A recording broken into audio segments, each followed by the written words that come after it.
श्रापित दर्पण। एक छोटे से गांव में रूही और अन्वी अपने माता पिता के साथ एक पुराने घर में रहती थी। ये घर उनकी दादी की विरासत था, लेकिन गांव के लोग कहते थे कि ये घर श्रापित है। एक दिन सफाई करते वक्त रूही को एक पुराना दर्पण मिला जो कि तहखाने में पड़ा था। धूल से भरा हुआ उस दर्पण को देखकर रूही को बहुत अजीब सा एहसास हुआ, मानो कोई उसे घूर रहा हो। अन्वी ने मना किया, दीदी इसे मत छूना, मुझे अच्छा नहीं लग रहा। लेकिन रूही ने उसकी बात नहीं मानी और दर्पण को अपने कमरे में रख लिया। रात होते ही घर में अजीब अजीब आवाज़ें आने लगी।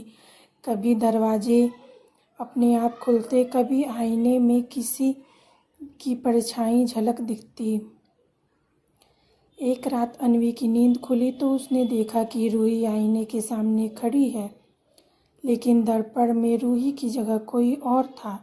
लंबे बालों वाली डरावनी औरत जिसकी आंखें लाल थी। अन्वी चिल्लाई, लेकिन रूही जैसे किसी ट्रांस में थी। अगले दिन रूही बिल्कुल बदल चुकी थी। उसकी आंखें खाली लग रही थी और वो अकेले में आईने से बातें करती थी। अन्वी को समझ में आ गया कि रूही के अंदर कोई आत्मा घुस गई है। अन्वी ने गांव के पुजारी से मदद मांगी। पुजारी ने बताया वो दर्पण एक औरत की आत्मा से जुड़ा है जो अपनी बहन के हाथों मारी गई थी। अब वो दूसरी बहन को आपस में लड़वाकर मारती है।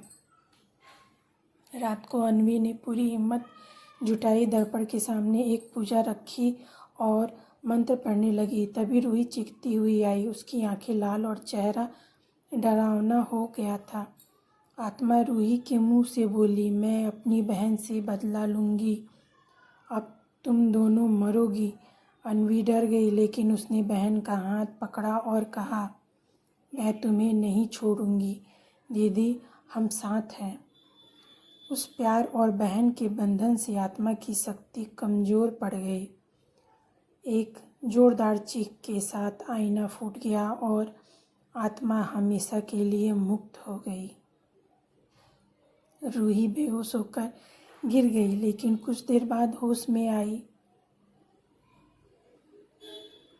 अंततः दोनों बहनों की आंखों में आंसू थे। उन्होंने समझ लिया था कि श्राप कोई भी हो, अगर दिल से साथ हो तो हर डर